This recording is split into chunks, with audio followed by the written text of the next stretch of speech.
生こんばんは。いつも放送楽しく見ています。ありがとう。放送を見ていてふと気になったことがまたできたので、吉宗先生に質問です。オルタネイティブのラスト、転校生として霞が登場して住処を見た瞬間泣き出しましたが、あの霞はオルタネイティブ世界の記憶があるマブラブ次元の危ねえ危ねえ次元だからいいとするか、はいマブラブ次元の霞なのですか、それともオルタネイティブ世界から来た霞なのですが、あの霞はリーディングは使えるのですが、よければ回答お願いしますと。はい、ということで今日は白板用意してないんでね。今日は持ってきますか、じゃあ。用意しないとかあります？もちろん。まあいいけどさ、うん、あ持ってこねえんだ、うん、まあ白板を使うかどうかわからんけれども、一応説明するとですね、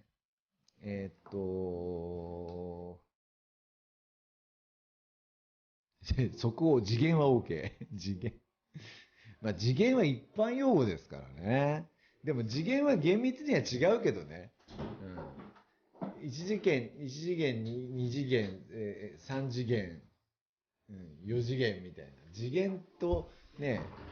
時空は違う感じするけどね。そう、うささん倒すなよ。後ろに入れて。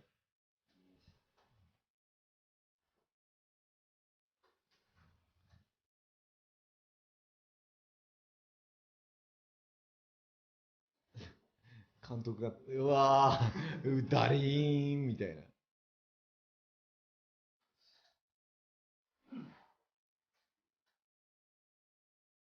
ちょうど画面に入る。はい。なんか世界線言ってるやつがいるから、この解説やめる。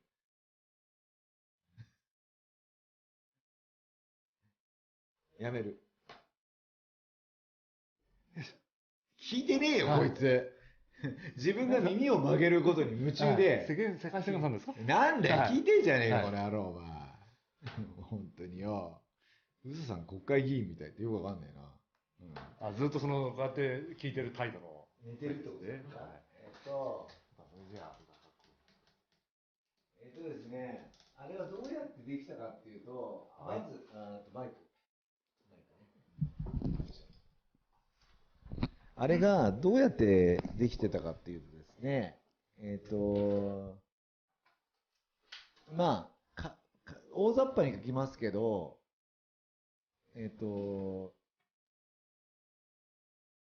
まあ、こう、仮にこうしましょうと。平成でいいのかな。あの世界、平成、大きく書かないとわかんないんだって。ごめん。めんご。今度、太いのを用意しといて。はい。オルタ世界と、はい。まあ、アンニミというか、平成のあの世界ですね。はい。ファイナル、まあ、これが、こういうふうに、世界をこう平行にこう動いているわけですけども、はい、タケルが、こっちの世界をこうブチュッと刺したタケルがこう逃げ帰るときに、こちら側で、そのタケルの肉体を構成していたもので、こっち側でタケルを肉体の構成したものがあるわけですね。はい、なんかちょっとうろ覚えだな、俺これ。事前にちょっとちゃんと過去に俺が何て言ったか調べとけばよかったんだけど、もう行き当たりばったりなんで、ちょっと思い出しちょっと喋るんだけどね。これどういうことかっていうとですね、この世界のタケルっていうのは、もう死んで存在しないものを、スミカが自分とその結ばれない無数の世界から集めて構築してるわけですね。はい。で、スミカがこの世界をまあこうループさせてるわけですけど、こうやって10月22日からねループさせてるわけですけども、ここのこのスミカがなんでそれができるかっていうと、双子がどうのこうのって有名な話あるでしょ。はい。ユースミカが見たジーダンですね。ジーダン。2発のジーダンの影響で彼女がそれをできるようになってるわけですけども、この時にジーダン、優子先生の話覚えてます？そのジーダンの爆発とかそういったものの影響のあれがそのなんていうか G 元素の量に見合わないって話どっかに入ってたはずなんですよね。でそれどういうことかと、そこに創出したもので、スミカがここにタケルを作ってるわけです。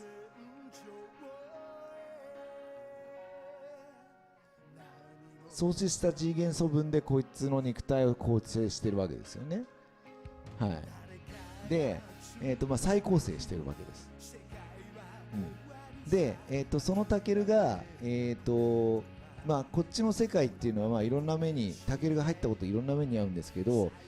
これと他にもこのさっき言ったこのタケルがと結ばれなかったループさせてるスミカの世界とかっていうのを最終的にスミカは、合流させて、ファイナルエクストラの世界を作る再構築したわけです。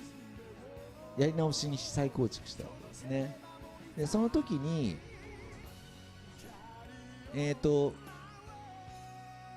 かすみちゃんはこの世界にしかいなくて、タケルがこっちに帰っても私はこの子は次元を世界をねまたいで観測できる存在だから絶対にあなたのことを忘れませんって言ってるわけだよね。うん、で海行けよとか言って海見に行けよとか言われてでこの子は観測者がゆえに、この世界にしか存在し得なくてこの世界にはいないんですよ。かすみという存在はいないわけです。オルタナティブ6で作られているかすみは、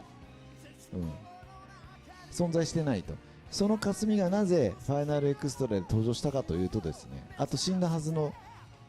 夕日がいるかというと、この世界を再統合した時にタケル、各世界の統合したタケルを構成していたこのスミカが作った G 元素の余剰分を再分配して作ってるんです、この世界で。わかりますか？わかります？ここ元々の世界にはタケルが存在しているわけだから、ここに存在してないものをこの素材を使って再現してるんです。だからここにボディがあるんです。だからこっちにも本人がいて、それの本人がここにいて、彼女の観測能力がゆえに記憶を引き継いでるのは彼女だけなんです。わかりますか？だからかすみは脳みそになった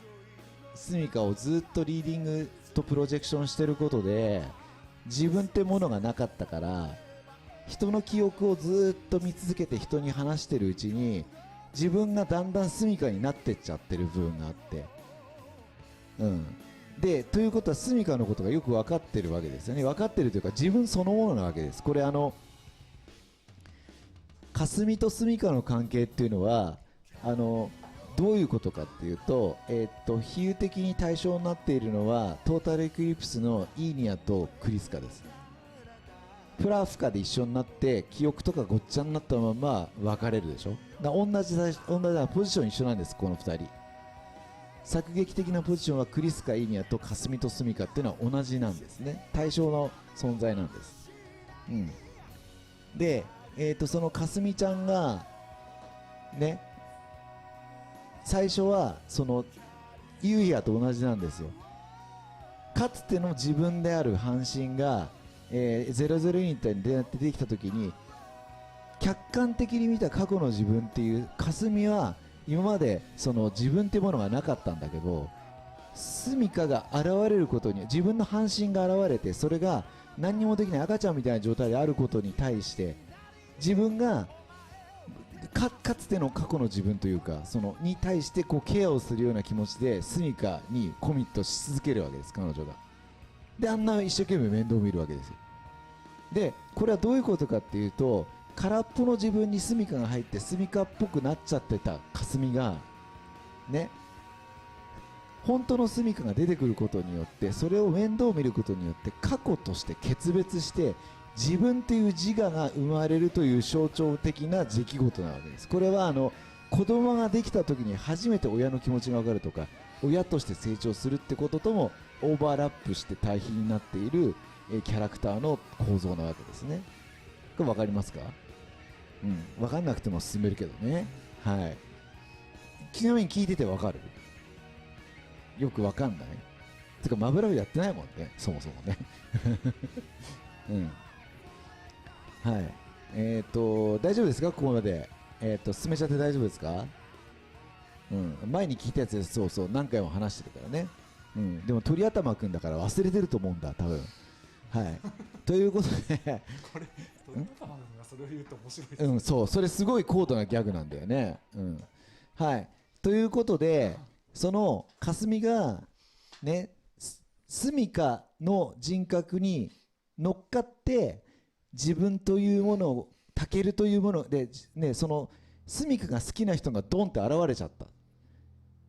でそれによって疑似的な恋愛感情を持つことによって他人の人生をトレースしていくことによって自我が生まれていくんですよ、霞の中に。で霞はそれでだんだん人間になっていった、そのおかげで。だけど本物の住処が現れちゃったって、これ住処の前に名也が現れると同じ行動なんですね、これやる側としては。しかも自分のコピーっていう。だけど霞が取った行動はやっぱ優也と同じ過去の自分に対するそのケアなんですね。それによって霞は客観性を持ってだんだん人間になっていくっていう、これクリスカとは逆なんですよ。人間になっていくことで強くなったのは霞なんですよね。だから大統領になるわけですね、大統領というか。でその霞は言ってしまえば、なんていうのかな、自分の記憶や態度、行動や表説してタケルと向き合ってた自分っていうのは住処にとってはあまりよろしくない存在なんだっていうことは、住処のそういうループの話とかを聞いた時に分かるんですよね。自分がタケルのことが好きだって思ってる気持ちは霞には住処にはバレてるのを知ってるから。でタケルのことをあんだけ好きだった住処が他に好きな人がいるっていうことに対してネガティブだっていうことも、要するに恋愛のいろはみたいのも、住処から学んだわけです、霞は。もうややこしいわ。でだから自分は他のね、その話を正体として聞いた時に、自分もその憎しみの対象ではないかと霞は不安を持ってるわけですね、人間になってきちゃったから。その霞が全部の、出来事が終わってですよ、世界ここでお別れをしましたと。で世界が再構築されましたと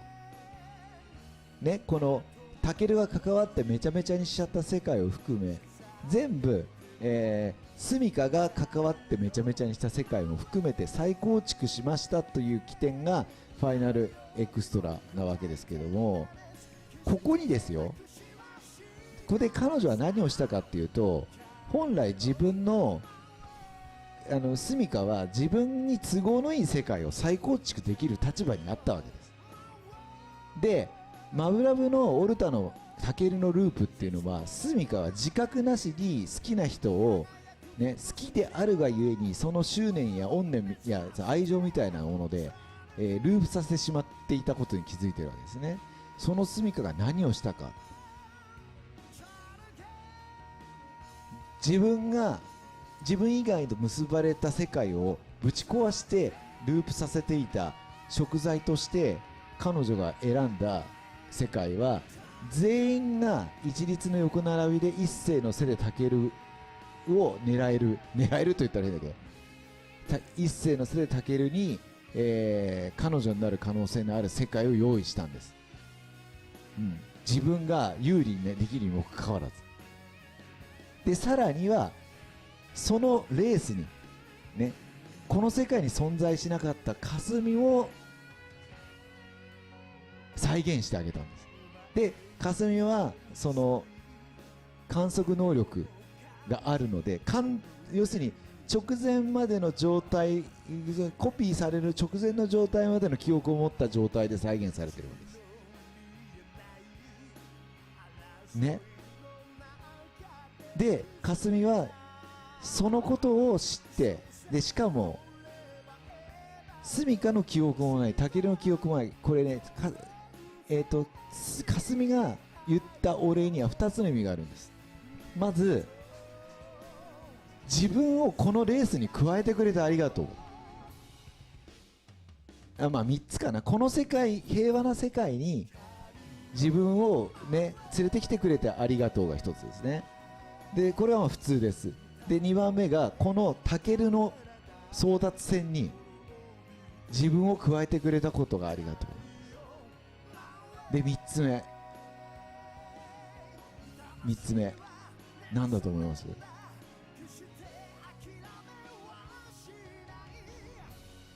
タケルからあの辛くて悲しい記憶を消してくれたことに対する感謝なんですね。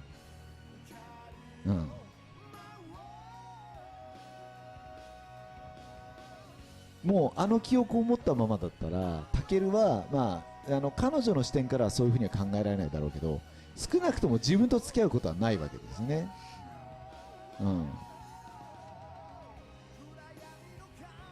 全てを知っているがゆえに彼女は一番辛いはずなんです。あの世界で生きていくのはそれは観測者としての使命ですよね。でもそういう本来なら知り得ないさっき、オープニングのトークで見ましたけど、多層的で多角的な視点と他人への痛み、思いというものを知っているがゆえに彼女は人類の代表になれるわけですよ。わかりますか？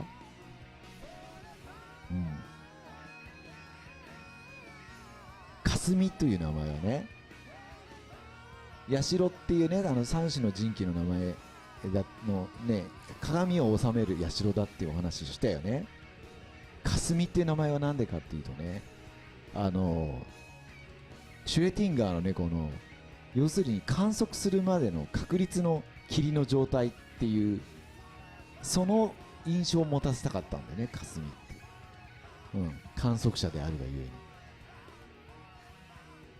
えに。だから彼女はそういった意味では優子先生とワンセットで、ある意味の裏ヒロイン、裏ダブルヒロインなんだよね。